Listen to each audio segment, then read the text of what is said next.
الحمدللہ رب العالمین والصلاة والسلام علی سید الانبیاء والمرسلین اما بعد فاعوذ باللہ من الشیطان الرجیم بسم اللہ الرحمن الرحیم یا رب لک الحمد کما ینبغی لجلال وجہک وعظیم سلطانک رب اشرح لی صدری ویسر لی امری واحلل عقدۃ من لسانی یفقہوا قولی رب زدنی علما۔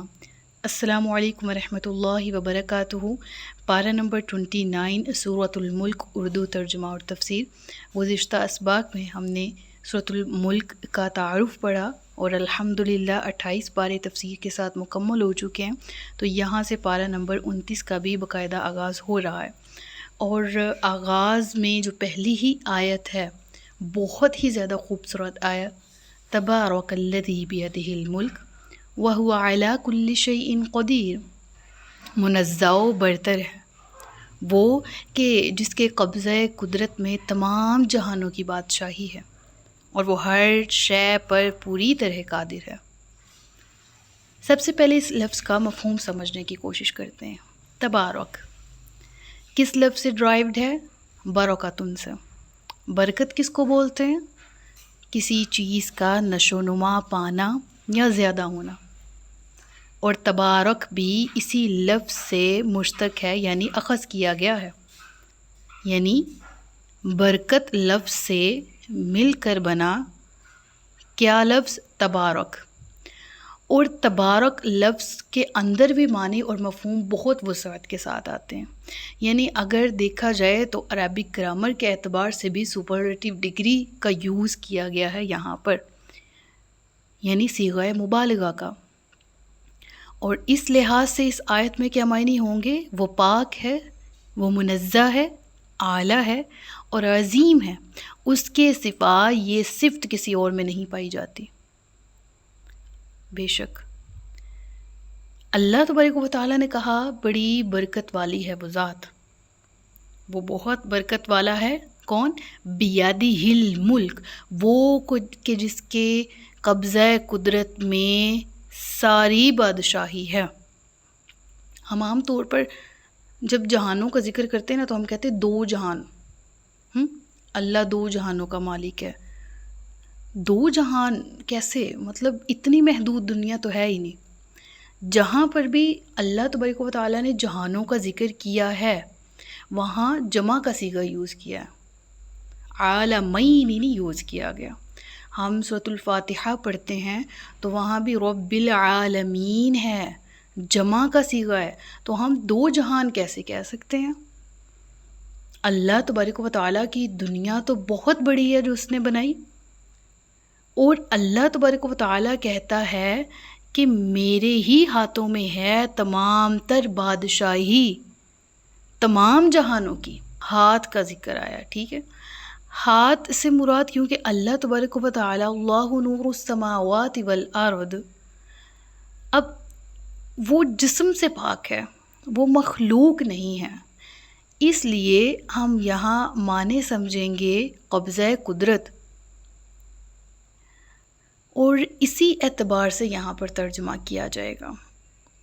We can't even imagine کہ اللہ تبارک و تعالیٰ کے علیہ باللہ ہم دنیا میں رہتے ہوئے جب ہاتھ ازیوم کرتے ہیں تو ہمارے سامنے جو ایک پکچر آتی ہے وہ انسانی ہاتھوں نما ہاتھوں کی آتی ہے نا، تو ہم انسان ہیں، تو ہماری غلطی یہیں سے ہمارے سامنے آ جاتی ہے کہ there are so many species in this world، اور ہر اسپیشی کی مختلف حیت ہے، مختلف طریقے کی وہ بنی ہوئی ہے، اس کے اعضاء مختلف ہیں، اس کی باڈی مختلف ہے، تو ہم صرف انسانوں کا ہی تصور کیوں ذہن میں کرتے ہیں، اور اللہ مخلوق نہیں ہے، وہ جس طرح ایک مخلوق انسان ہے ویسا نہیں ہے۔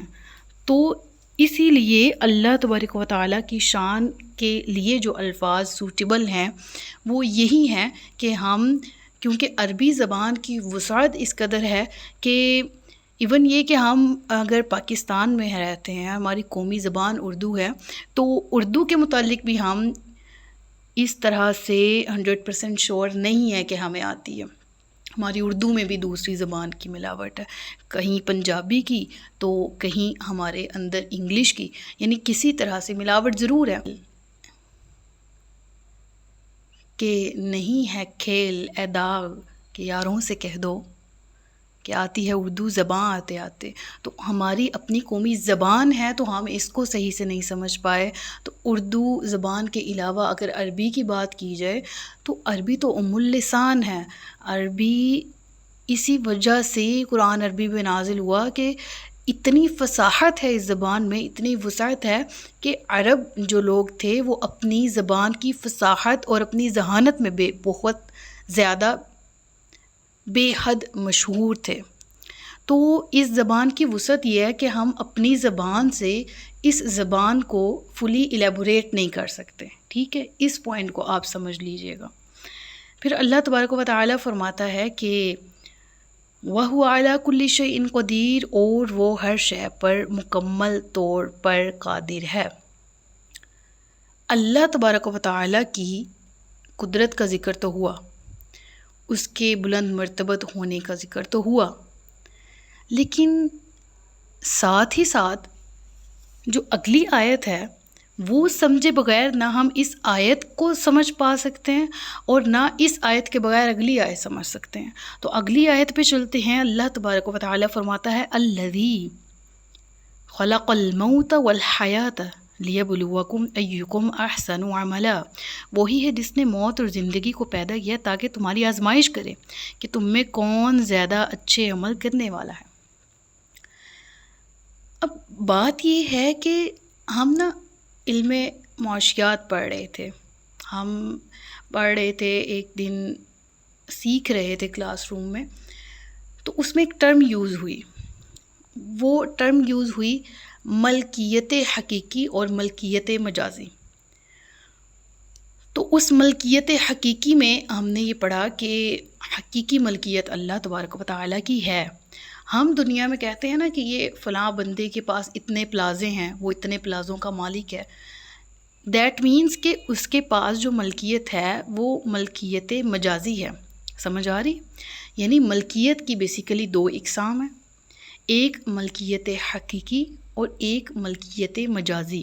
ملکیت حقیقی یہ ہے کہ اللہ تبارک و تعالیٰ قادر مطلق ہے، وہ تمام جہانوں کا خالق مالک رازق ہے، وہ پیدا کرنے والا ہے، اکیلا مالک ہے اور اسی کی بادشاہی ہے. ایک ہے ملکیت مجازی جس کو ہم عام طور پر دنیاوی اعتبار سے ٹرم یوز کرتے ہیں کہ وہ فلاں بندے کے پاس تو 5 پلازے ہیں، وہ 5 پلازوں کا مالک ہے، فلاں کے پاس اتنے ایکڑ زمین ہے، فلاں اتنی ایکڑ زمین کا مالک ہے. تو یہ جو دنیاوی اعتبار سے ہم ملکیت کا لفظ یوز کرتے ہیں یہ مجازی معنی دیتا ہے، حقیقی معنی نہیں دیتا. یعنی کوئی بھی پرسن ہے، اس کے پاس کتنی بھی ویلتھ ہے، کتنا بھی سرمایہ، کتنی بھی دولت ہے، ایٹ دی اینڈ اس کو دنیا سے جانا ہے، اس کے لیے موت ہے. یہ ایسی حقیقت ہے کہ جس سے انسان کنارہ نہیں کر سکتا. جتنے مرضی دولت مند حضرات دنیا میں ہیں، موجود ہیں، وہ اتنی دولت کما چکے ہیں کہ ان کے بعد ان کی نسلیں بغیر ارن کیے صرف کھائیں بھی تو وہ دولت ختم نہ ہو، صرف یوز بھی کریں تو دولت ختم نہ ہو. لیکن ان کے پاس کیا ہے؟ یہاں سانس کا دھاگا ٹوٹا اور یہاں وہ سب اس کے ہاتھ سے گیا. دنیا سے جب وہ گیا تو دونوں ہاتھ خالی تھے. اب یہاں پر سرکل سمجھیے گا ان آیات میں. اللہ تبارک و تعالیٰ نے ملکیت حقیقی کا ذکر کیا، بیادہ الملک کا ذکر کیا، اور انسان کا رویہ کیا ہے اس پر توجہ دلائی گئی. اور رویہ یہی ہے کہ انسان یہ جو مجازی ملکیت اس کو ملتی ہے اس کا ناجائز فائدہ اٹھاتا ہے، اور ایک وقت آتا ہے کہ وہ خود کو خدا سمجھنے لگتا ہے. ایک وقت آتا ہے جب وہ اپنی موت کو بھول جاتا ہے، اس کا انکاری ہو جاتا ہے. ایک وقت آتا ہے کہ وہ کہتا ہے کہ اللہ کے مقابلے میں مجھے پوجو، میری بات مانو. کون ہیں ایسے لوگ؟ قرآن بھرا پڑا ہے ایسی مثالوں سے جو اپنی دولت کی وجہ سے، اپنی سلطنت کی وجہ سے اترائے. کبھی فرعون کہلائے، کبھی قارون کہلائے، کبھی حامان کہلائے، کبھی نمرود کہلائے. اور آج ہمارے ارد گرد، یا ارد گرد کو بھی چھوڑیں، ہمارے اپنے اندر کو دیکھ لیں. میں نے ایک دفعہ ایک سوال کیا اپنے استاد محترم سے. میں نے کہا کہ ہمارے ہاں کرپشن ہے، لیکن کوئی پوچھنے والا نہیں ہے. یہ نظام صدیوں سے چلتا آ رہا ہے، اور ہمارے حکمران، اگر ہمارے حکمران ہیں یا ہمارے جو جن کے پاس اتھارٹیز ہیں، ہم ان کو بدعنوان کہتے ہیں، تو ان کو پوچھنے والا پھر کون ہے؟ ہم نے تو اپنے ارد گرد ابھی تو مثالیں ایسی نہیں دیکھی ہوں. یعنی میں نے ان سے سوال کیا کہ ہم نے تو قرآن کریم میں فرعون کی مثال پڑھی، حامان کی، قارون کی، نمرود کی، تو ابھی کرنٹ مثال ہمارے سامنے کیا ہے؟ کیوں ہمارے جو حکمران ہیں ان کو، یا ان سمیت دیگر وہ لوگ، یعنی میں حکمران میں بھی سب کو نہیں، جو اقتدار، صاحب اقتدار ہوئے اور انہوں نے اس اقتدار کا ناجائز فائدہ اٹھایا، جس کے پاس اتھارٹی آئی اور اس نے ظلم کے خلاف آواز بلند نہیں کی یا ظلم کیا، ٹھیک ہے. اور اس کو میں کسی ایک طبقے سے حکمرانوں کے ریلیٹ نہیں کروں گی، میں کسی ایک دور سے ریلیٹ نہیں کروں گی، تھرو آؤٹ ایسا چلتا آ رہا ہے. میں نے کہا کوئی ایک مثال دیں. تو انہوں نے کہا کہ مسئلہ یہ ہے کہ آج کے دور میں فرعون ہمارے سب کے اندر ایک ایک چھپا ہوا. ہم کیوں کسی کا حساب مانگنے لگے کہ ہمیں فلاں کی مثال دیں، اس نے یوں کیا، ایسا کیا تو اس کے ساتھ یہ ہوا، کوئی مثال دیں نا. تو مسئلہ یہ ہے کہ ہم خود اندر سے فرعون ہیں. کبھی ہم نے اپنے آپ کو اندر سے صاف کرنے کی کوشش کی ہے؟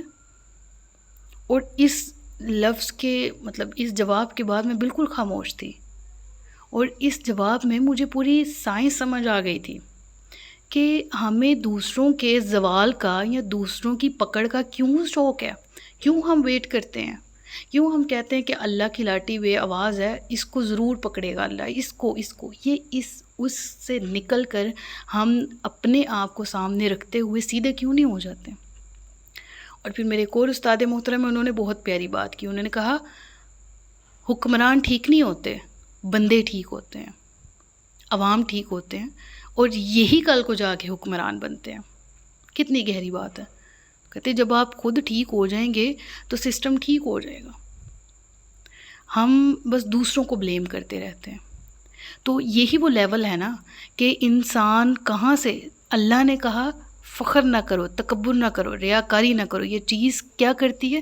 اللہ کو نہایت پسند ہے، اور یہ چیز ایسے گناہ کبیرہ کی طرف لے جاتی. تکبر کیوں گناہ کبیرہ، غرور کیوں گناہ کبیرہ؟ یہ شرک کی طرف نہیں لے جاتا. فرعون کو اپنی بڑائی ہی پسند تھی نا، اس لیے اس نے کہا تھا نا انا ربکم الاعلی، میں تمہارا رب ہوں، میں تمہارا پالنے والا ہوں، میں بہت بلند ہوں. یہاں تک پہنچا دیتا ہے یہ تکبر. تو اللہ تبارک و تعالیٰ فرما رہا ہے ان آیات میں حقیقی بادشاہی تو میری ہے، اور جو اختیار میں تمہیں دوں وہ بھی میری مرضی کا ہے، اور تم اس اختیار کا ناجائز فائدہ اٹھاتے ہو تو سن رکھو، اس نے تمہیں پیدا کیا ہے، تمہیں موت کے بعد زندہ کیا، پھر تمہیں موت دے گا، پھر زندہ کرے گا. یہ زندگی تو ایک آزمائش ہے. اللہ تبارک و تعالیٰ فرماتا ہے کیف تکفرون باللہ وکنتم امواتا فاحیاکم، تم اللہ کا انکار کیسے کر سکتے ہو حالانکہ تم مردہ تھے، اس نے تمہیں زندہ کیا.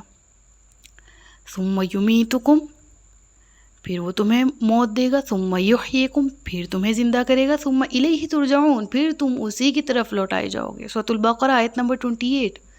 اب اس آیت میں بھی ذکر ہے وکنتم امواتا، یعنی عالم ارواح، روح اور جسم کا آپس میں میلان ہوتا ہے تو یہ زندگی کہلاتی ہے، اور ان دونوں میں سے کوئی ایک جدا ہو جائے تو وہ موت ہے. اب روح عالم ارواح میں ہے اور یہ موت ہے، موت کہلائی نا وکنتم امواتا.